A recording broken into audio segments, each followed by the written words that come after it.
Welcome back, everybody, to the continuation of our recap of Pyanodons on Twitch. By the way, this is the cat. If you see anything else, then that's you. Good. So today we're going to take a look at the things we need to prepare for Pyanodons 2 and the things we did already prepare for Pyanodons 2 and also the things we did to improve our power network over here just a bit. And maybe let's start off with the power, because that is a very interesting build and I really loved making this. It did take a bit of time to do so, but the end result is absolutely bloody amazing. So at some point in time, you are going to get the tag, and you get it quite early. You're going to get the tag for biomass processing. It's only logistics science, and it makes it possible for you to refine your basic biomass into something that is called dried biomass. And dried biomass has a fuel value of 1.2 megajoules. If you compare that to basic biomass, which has a fuel value of, I think, 250 kilojoules, then it's already a significant increase. Let's have a look at you. Biomass, it is 250 kilojoules. So basically, we get about almost 5 times the bang for our buck. Let's just say 5, just for easiness. Now, after you get into your refined biomass or dried biomass, where is that thing? Wait a minute, there we go. Open you up again. And we go.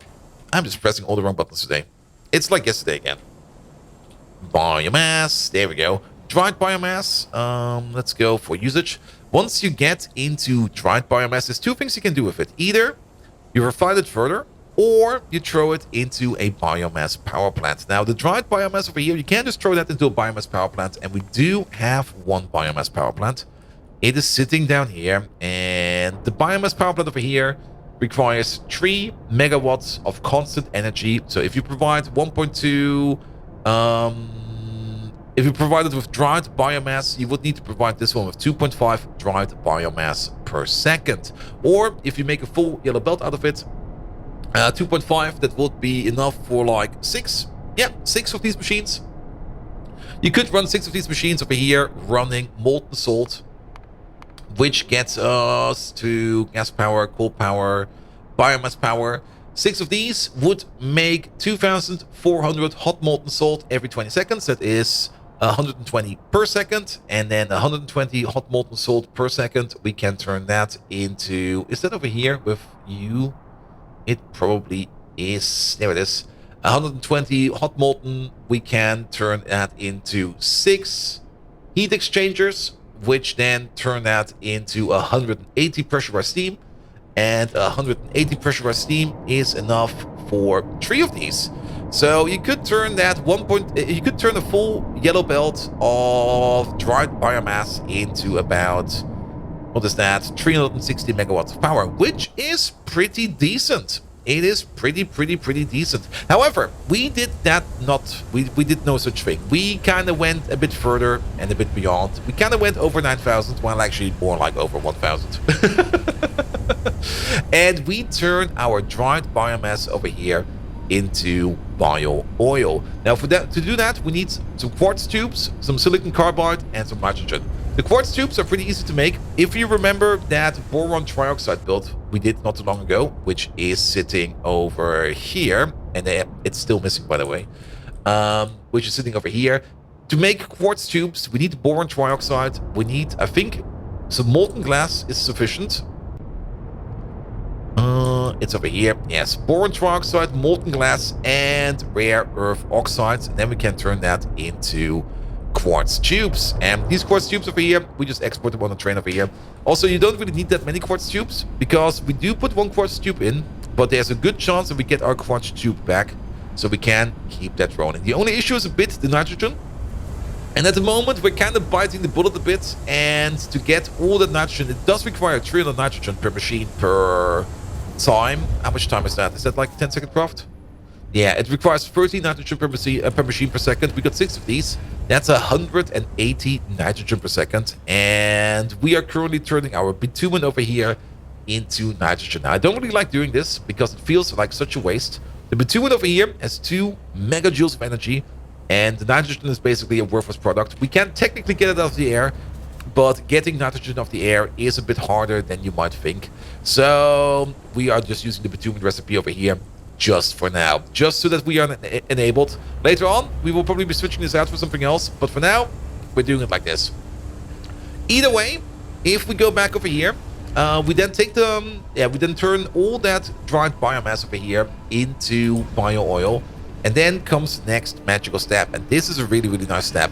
We take the bio oil and we can turn that into raw coal, ash, and condensates. Now, raw coal, we already know what we need to do with raw coal. We can just put that raw coal that we output over here and just put that into a coal processing setup over here, where we turn the raw coal into coal, and then from coal we go into coke. So basically, we turn biomass, which is very easy to produce. How easy? Well, this easy. This thing might be a bit overkill, but this over here makes the biomass that we need. And we can also sink more biomass in here if we need to. But yes, we turn all of that into coal. And that coal over here, we turn into red hot coke. And from red hot coke, we go into coke. And then instead of having like 3 turbines that make about 360 megawatts, we got 10 turbines making 1.2 gigawatts. So it is a significant upgrade. It does have more variables and more small parts we need to take care of. The silicon carbide, for example, that's the thing that we make over here. It's not too hard to make silicon carbide, and one of the key components of silicon carbide is actually coke. We need quite a bit of coke in here to make the silicon carbide, or the green stick in this case. And we also need the coke to make the graphite over here. And we are already making it over there. So it is self-sustaining. The only thing we need to add in over here is quartz. So our power plant has not only a dependency on biomass, well, technically we don't. It has a dependency on quartz and a dependency on quartz tubes. Now, on the plus side, this thing is not even done yet. We also get the condensates over here. And the condensates over here, we can crack those down into natural gas, or refined natural gas in this case, BTX and tailings, which means we don't have it available yet, but we could, as a matter of fact, add a natural gas power plant to this place as well and get even more power out of our biomass. This is a very, very, very lovely setup. I really enjoy this one, where we take something like biomass and we refine it through multiple steps into something as powerful as this power plant over here. Now, this power plant over here will of course not be replacing every power plant we have. It's only like 2 of these blocks. But it did double down the amount of power we had. We only had 4 of these coke power plants over here, which is all coming from coke from over here. From the old coke coal place. But this one is still pretty good. This one we will probably still keep for quite a while. But this one over here just runs on plain biomass, which is a lot of fun. Good! But that's more about power. Let's get into the steps that we need to do to make Pyscience 2. Now, of course, one of the big things we need to do to make Pyscience 2 is to make casein. And to make casein, we need to get that from casein pulp, which we get from casein pulp, which we get from casein mixture, which we get from Corlex milk and acetic acid. The acetic acid itself is very easy to make. We just need some methanol, some carbon dioxide, and a bit of chromium, and then we get some acetic acid. That is not too hard to make. We'll probably make a centralized build for this somewhere, and wherever we need it, we just bring it in via a train.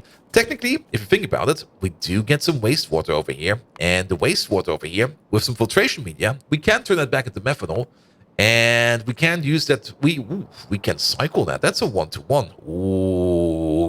Oh, that's going to be fun. That's going to be fun. We have not set this up, as you can see, as I'm just thinking about it. But the reason for that is we are still working over here on the Corlex. Now, we warned, these creatures are kind of loud. They kind of like to moo a lot, but these are the milkshake cows. Over here, we are breeding the Corlexes so that we have more of the Corlexes as modules. And over here, we got the milk farm. And we are still on our way to fill this place up with more Corlex modules. This process over here is still ongoing, and this process over here is still going to take some time. But this over here is going to be the milk farm, and this should be sufficiently large for a milk farm for a while at least. Big issue with the Corlex is these creatures, these milkshake cows, they require loads and loads of fish. Now, we had the fish built all the way in the old base. Where's that thing? Over there. We have this fish build over here, and this fish build is not even remotely sufficient. This fish build over here is not gonna do us any good. So we had to make a new fish boat. There's also a lamp over there. What the hell? This place is still working, it's fine. Good. And to make that fish build, well, I think I might have overextended it a bit. I kind of wanted to go big or go home. And, well, we now got one massive fish farm over here. And to make the good fish recipe, we do need something like filtration media. More about that soon. But for now, let's have a quick peek at the fish farm. Now, this fish farm over here is self-supplying. At the top, we make the fish eggs, and then the fish eggs over here go into these fish farms over here, and we then turn them into fish. You might notice that we got fish mark 2 over here. If you make a fish farm that can make, or that can use the second fish recipe, you can easily put down a place that makes fish mark 2. Actually, the thing we did, and we don't see it over here anymore, but we might see still a remnant over here in terms of this belt over here. The thing we did is we just took like 2 of these fish farms over here and switched them over to the fish upgrade recipe, because the fish upgrade recipe over here requires filtration media, fish food, fish, seaweed, and plankton, whereas the fish recipe over here requires filtration media, fish food, and that's basically it. That's the only thing they have in common. But to make the fish eggs, we do need the plankton, and since we make the fish eggs right on top, the plankton was already nearby, and the seaweed we do need later on for the more advanced recipe, and there is already a belt reserved over here for seaweed. We could have probably just used that if I had remembered it when I was doing this little hack over here, but we also do need the seaweed over here for the fish food, so seaweed is available, and we could just start the upgrade over here. And to start the upgrade, you only need, I think, 4 or 5 fish mark 2. I think it was 5. Let's have a look at it real quick. Because you can take the fish mark 2, it's 4 by the way, you can take 4 fish mark 2 and turn them into fish eggs mark 2, and then the fish eggs mark 2 you can turn into fish mark 2. And over here we can see it again, we need filtration media, lamps, seaweed, saline water. That's all things we have available over here. The only thing that's missing is the fish oil, but, well, to make fish oil, you basically press a fish. Good. And that's more or less what's happening over here. So this over here is the little upgrade section where we upgrade to fish mark 2. I just let it run over here. We got 274 fish mark 2 over here, which we will probably be using to upgrade this place. There we go. Bots, could you please bring me over the fish mark 2 over there? Where are the bots? There they are. Look at them go. There they go. Good. So that we can also make more fish mark 2. And we all do that, like I said, to make sure that we can make the core-like stuff. That's the wrong science. There we go. We want to look at this science. There we go, craft. Good. That will be for the casein. Now, the Corlex milk, we also need that for the good alien sample, so that's done as well. The Corlex milk, we can also use that. I'm not quite sure. Do we have that already unlocked? Let's have a look at it real quick. We can turn casein. Oh, we do. We can take the casein as well and turn it into plastic if we just add some formaldehyde and some hot air. So we could also use that to cover the plastic cost over here, if we think about it. I'm not quite sure if we're going to do it like that yet or not, but that build is something we're going to be doing on the next stream. Then, let's go top level first. The other thing we need is the Zippier eggs. And if we take a look at how Zippier eggs are being made, you will notice that we need, yet again, more fish. And we still need to make a decently sized Zippier egg farm. But we did already start the Zippier production over here. Just right next to our fish farm. As well, we need the fish, and we got most of the stuff we need already nearby. So we got a little Zippier farm going over here. And last time I played Pyanodons, we actually completely skipped the Zippiers. So this is my first time, or on stream, it was the first time seeing these creatures, and they're bloody amazing. Look at them. They look like little Gua'uld. At the moment, we're just making Zippier eggs over here, just to make more Zippiers, and we got like 105 over here in that chest and about 42 in that chest. This over here is just to breed more Zippiers if we need to make a big farm out of them. To make more Zippier eggs, it's quite easy to make the Zippier eggs. Just add fish, just add stone wool, add pressurized water and phytoplankton. I'm not quite sure if we're going to make a dedicated build out of this over here and just import the eggs, or if we're doing something else with them. The eggs themselves, we do require them for power science too. For the Zippier production, of course. We do require them for the bees. Bee recipes will make them better. There is also this gastro capacitor. I'm not quite sure what this one does, but We'll figure it out at some point in time. And bees, Zippier production, and I think there was something else where we need them for. No, it's just bees and Zippier. So I'm not quite sure if we're going to make a dedicated build of this one yet, but we will see. We will see. Good, that is our big, massive fish farm. Now, since we do need basic substrate over here to make the Zippiers, we kind of also built the science center over here, where we make some Pi Science 1 as a replacement for the science center that we have in the old base. We still need to rebuild the very basic science center and the logistics science center, which are located over here. This one over here is still running, but it will get stuck sooner or later because it's kind of out of quartz. But as long as this one over here keeps running, that is fine. And then we at least have every piece of science on the train tracks, and we can supply this place over here with more and more science. Speaking of, you get over here. So we can get science running a little bit more. Good, good, good, good, good, good, good. So that is this farm, that farm. Actually, this one we haven't seen yet. This one is also very important. At some point in time, and you do have to make key calc. And we made this very, very, very impressive farm over here, which is prepped for the future yet again. We got inputs over here for all the different inputs we're going to be needing later on, just to make key calc. Now, we kind of came to one conclusion.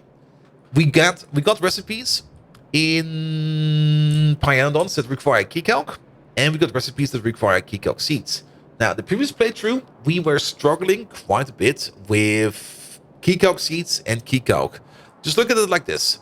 If this place over here is exporting key calc seeds, then it will mainly only be exporting key calc seeds over here, and the key calc flower production over here will probably not be exported because all the flowers over here, or all the key calc over here, will be going mainly into key calc seeds.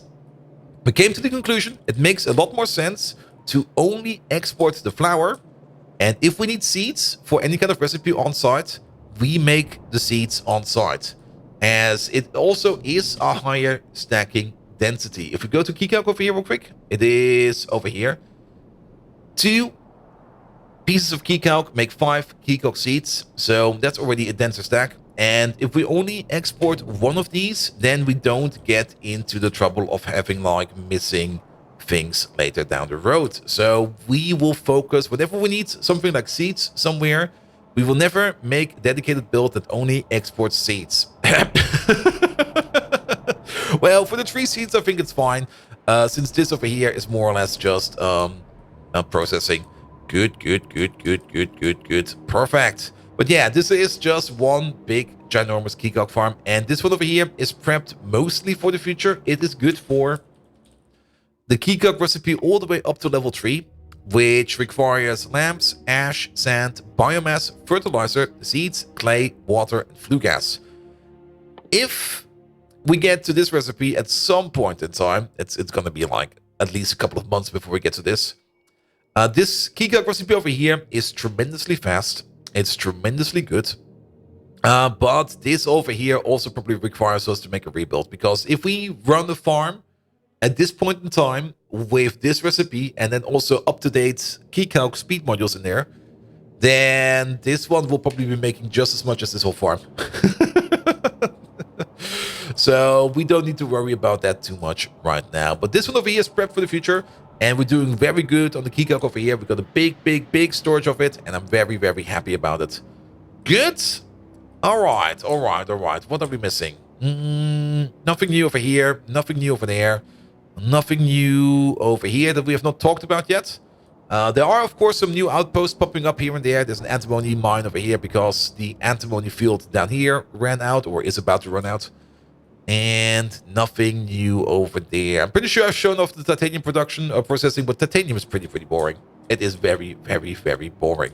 Good. That leaves us only with what is still required to get into Pi Science 2. Mechanical parts, that is done.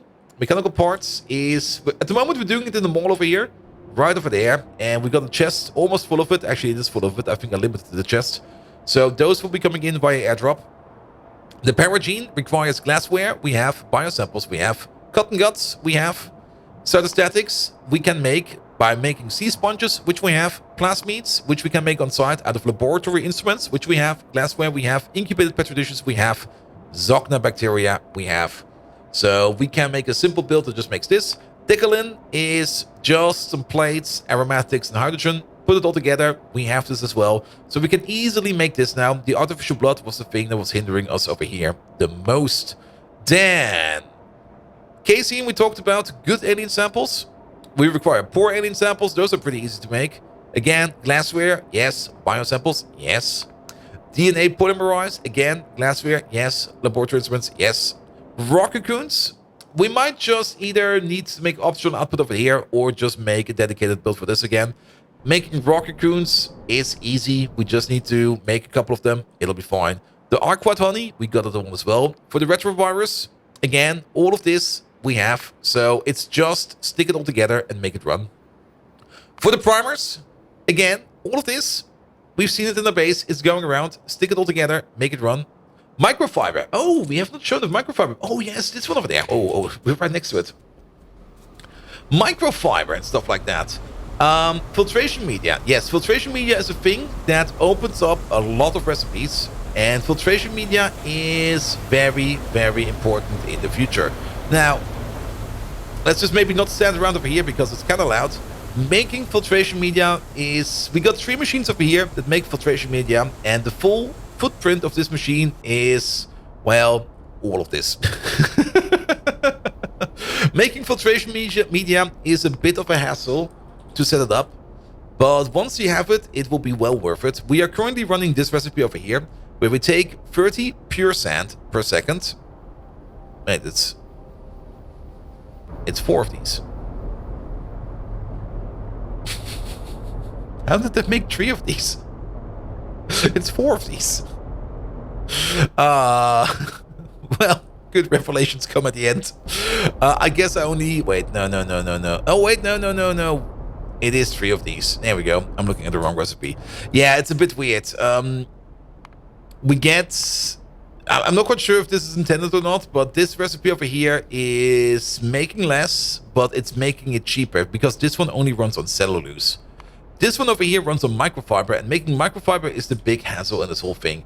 Because to make microfiber, well, first of all, we need to bring in some fiber, some raw fiber. Raw fiber we get from the peacock place. So that will come in via a train. We then turn the raw fiber into fiber and biomass by using these centrifuges over here. And these over here, do not underestimate these. These do eat 207 megawatt each. So that's kind of expensive. And then we take the fiber, we combine it up with some sodium hydroxide and turn it into microfiber. And then we take the microfiber, the glass, the gravel, and the pure sand and turn that all into filtration media. And we got quite a bit of it over here in the train. So this recipe over here, kind of expensive. We also need the activated carbon. The activated carbon we have built ages ago. And that's sitting over here. And currently, of course, it's borked because it's not getting enough coal dust. Which we do probably need to take a look at, because coal dust... We have loads of coal dust coming from over there. We might just build something up. But that is fine for now. But if you then compare it to this recipe, this one over here cuts the microfiber and only uses cellulose. And that is way easier to make. By this point in time, we might even be able to do this recipe. When did we get this one? Never mind. We don't get to use that one. Good. But what does filtration media do for us? Well, of course, we need it for the fish, as we have seen. We need it for, well, fish. We need it for the other sea creatures as well, because you need to filter their water, else things, well... I'm not quite sure if you've ever seen an unfiltered fish tank, but it really does not look nice. So we need them for all the fish creatures, but later on, we can... This one feels like such a waste, biofilm and filtration media, just to make some saline water. I don't think that's worth it. But still more eggs, Tritz cups, come on, Xyphos. Clean glass, that's for later. Muddy sludge filtration, we don't really care about that either. Alright, where are the good recipes? They're probably all the way at the beginning. What was that? Okay, that is a recipe that doesn't exist. There we go. We do need it for the molybdenum pulp. which allows us to do molybdenum processing. Molybdenum is a metal that's going to be very important later on. We can use filtration media and wastewater to turn it into methanol. This one is insanely good because methanol has a fuel value of a megajoule. It does cost you the filtration media, but this is well worth the hassle. The other good use for wastewater, of course, is to use it for urea. That is also very good. Both of these are very, very good.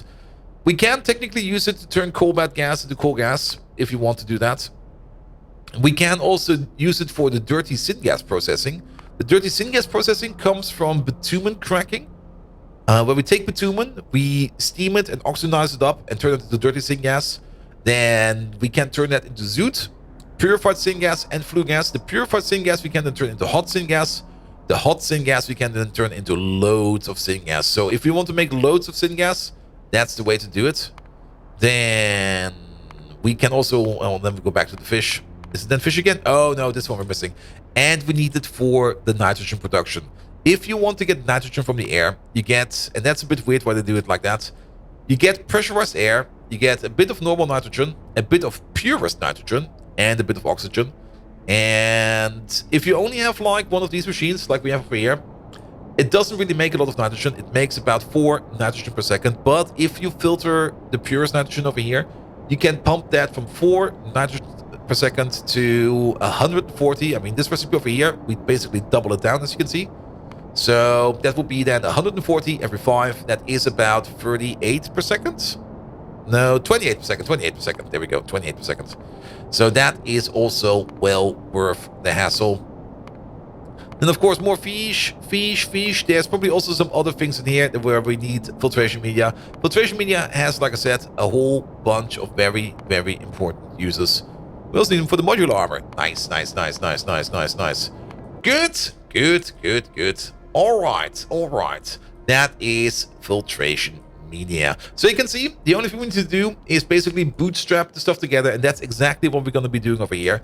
We're going to make the Pyoscience build, the Pyoscience 2 build over here. We're going to add train stations for everything that's missing, and then we're just going to beeline it down, just so that we can start the Pyoscience 2 production, so that we can finally get down over here into the Pyoscience 2 tech tree. And over here we will see quite a lot of new and amazing improvements. Especially salt and salt accessories over here. That's pretty good. Sugar production is going to be fine. Pot speed increase. Fuck yes. I love that. And there's so many good upgrades over here. Getting to Pyoscience 2 is well worth the effort. And that's basically true for every science pack. Every science pack you manage to tick off opens up your Pi game to a whole new world of whole new things. And that's what I really do enjoy about this mod pack. Good. That's enough about the recap. 2 recap episodes I recorded today because I kind of was back a little bit low on the recap episodes. Nevertheless, if you do like what you see, please do leave a like, a follow, a comment, a subscription. Every one of those actions does help me out in growing this channel to something bloody amazing. If you want to see more of Pyanodons on Twitch, well, go over to my Twitch channel and just leave me a follow there on twitch.tv/BoldViking. And without further ado, I wish you all an amazing evening, and until next time, see you around. Also, don't forget, Pi streams, Monday, Tuesday, Thursday, Friday, Dark Sunshine 2, Saturday, every now and then off. And also do click that like and subscribe button. There's a button right over there. Hit it now. Good night.